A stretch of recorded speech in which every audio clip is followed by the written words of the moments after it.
Hi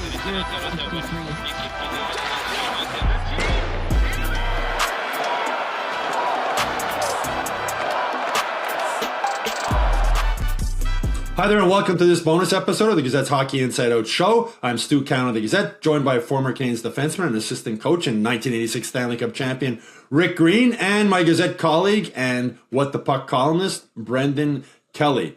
Rick, the Canadiens, it looks like there's going to be a battle right down to the wire to see if they get into the playoffs for the second straight season. Canadiens fans, want to have that Stanley Cup they haven't had since 1993. I don't think it's coming this year. But what pieces do the Canadiens need to become a bona fide Stanley Cup contender?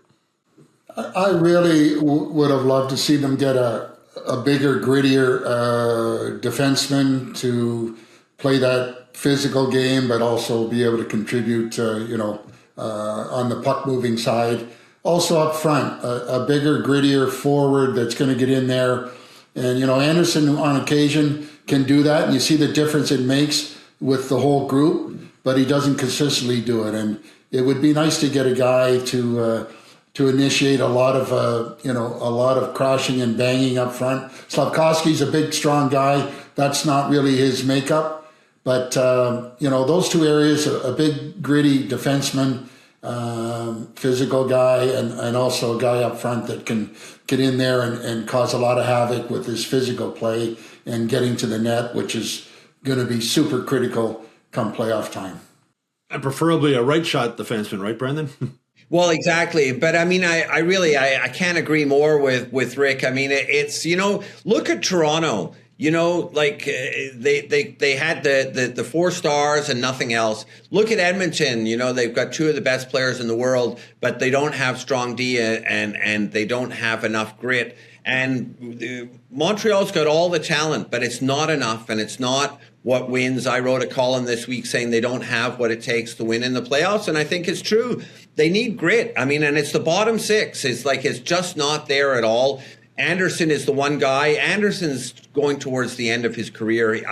We love the guy, but he's not the guy. You need tough guys. You need grit. We're not talking about fighting here. And on the D, so Goulet had that great game and had a bit of viciousness to it on Tuesday night.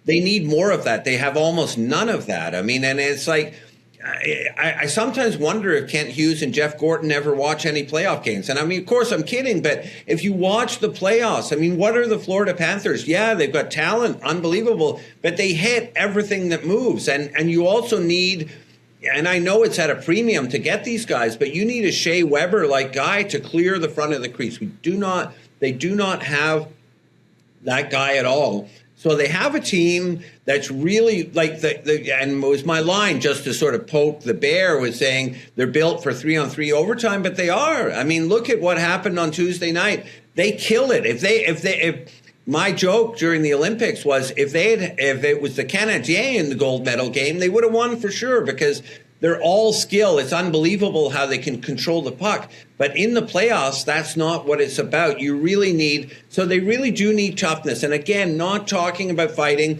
And yeah, it's not Arbor Jacki because he doesn't have the skill level. You need tough players who know how to play the game. So you need a tough, big right-hand defenseman. Geez, a guy like Logan Mailloux, maybe 6'4". But you need that.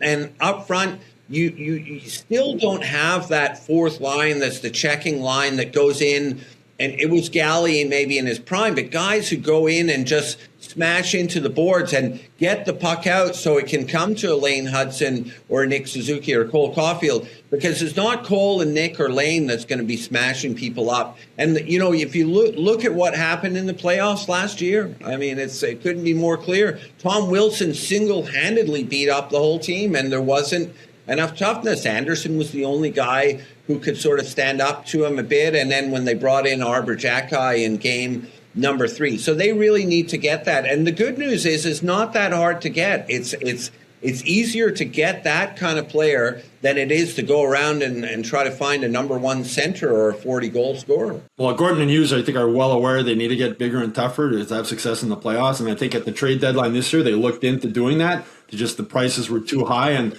the patience they've had in this rebuild has paid off for them. They realize that they're not a legitimate Stanley Cup contender right now, and it'll be interesting to see what they do in the offseason to rectify that situation. I'm almost certain they will. Another part of that, though, Rick, is Marty St. Louis as the coach moving forward. Is he the right coach to get the Canadiens to their next Stanley Cup? You got to give him full marks. I mean, look at the kind of game they're playing, the number of goals they're scoring, the combinations that are contributing, at a high level. You gotta give credit when credit is due, and he's been able to manage this group. Has been able, Slavkovsky, Caulfield, all these guys that have developed under him, and the list goes on. That he's pushing all the right buttons and a lot of the good buttons to allow these guys to become better players. So it's always easy to criticize the coach when he doesn't do this, he doesn't do that. This guy doesn't get enough ice. This guy should get more. All this stuff. But bottom line here is you have to handle the group in a good way and push all the buttons to get the most out of each and every guy. And I think that he's done a great job at that. Yeah, I agree with you, Rick. I mean, it's the youngest team in the NHL, right? They made the playoffs last season. They look like they're going to get in for a second straight year. And I think Marty's biggest thing, Brendan, is that his communication skills are fantastic, and he's honest with his players. And he said, I'm learning with you guys coming along. He came in here, he had been coaching his kids' youth hockey. He obviously knows the game. But I think that communication part is just so important today. And I think moving forward, as mentioned before, once Gorton and Hughes get him those pieces that they need, I think he can really build this team into a Stanley Cup contender. You know what? I mean, I think I'm more critical than most, as you know, of the coach. And I don't, like, people then say to me online, oh, you want to fire. I'm not saying fire the coach. I'm saying you can be critical, not a perfect coach. I mean, the thing is the lack of experience that Martin St. Louis has as a coach. I think he inspires the players. There's no question. Look what he did with Cole Caulfield. The players love this guy, and they're going to go out to play hard for him. But is he the guy to take them to the next level? Let's see. That's all I'm saying. I mean, it's people are anointing him as, the new Scotty Bowman or whatever. He's got to win something. Let's face it. This is the first year that he's really had to coach a team to win. Like in every other year, they did make the playoffs last year, but management wasn't even thinking they were going to make the playoffs.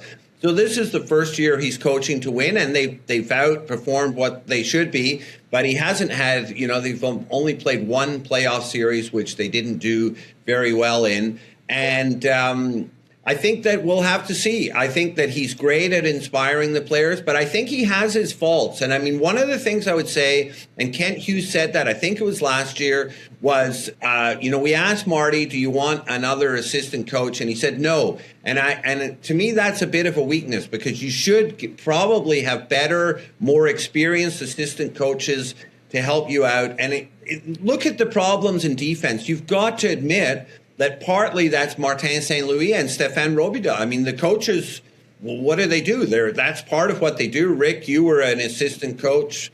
So that's part of his responsibility, and they haven't worked that out. The system isn't working. So I don't think he's a perfect coach. I'm not saying he's not the coach to bring them to that next step, but it's not crystal clear that he is. I agree that he could use another guy behind the bench. You only got the three guys now. Rick, back when you were assistant coach, was there three guys behind the bench or four?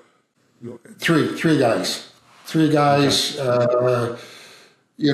coach take care of obviously the forwards, and defensive part was my thing, and you basically you ran that group, and give them the ice time that you felt was right, unless the head coach comes down and turns his head the other way and goes no more on the bench. Then you plunk them on the bench. But overall, everybody has their role. Everybody tries to make each and every guy the best they can be, and that's the bottom line. You gotta find a way to get the best out of your guys, and I really enjoyed it. And there are a lot of guys that I remember were sponges and used to take the information, and the information you gave them, bottom line was you had to see it work in order for them to buy it, and it was enjoyable. But it's a tough job, but it's a rewarding job if you can see guys develop and become better players as they experience more and more years in the NHL. Yeah, I think one of the most rewarding things for Marty was seeing Cole Caulfield score 40 goals. When he came in here as coach, he said, I'm not going to teach Cole Caulfield how to score goals, but I can teach him how to get into better positions to score goals, and I can help turn him into a 200-foot player, and that's exactly what he's done, and I think that's a sign of a really good coach. Anyway, that's it for this bonus episode. We'll be back with our weekly Hockey Inside Out show on Wednesday. In the meantime, if you haven't done so already, please subscribe to the Hockey Inside Out YouTube channel, and in case you didn't already know, Hockey Inside Out is also available now on Spotify and on Apple Podcasts.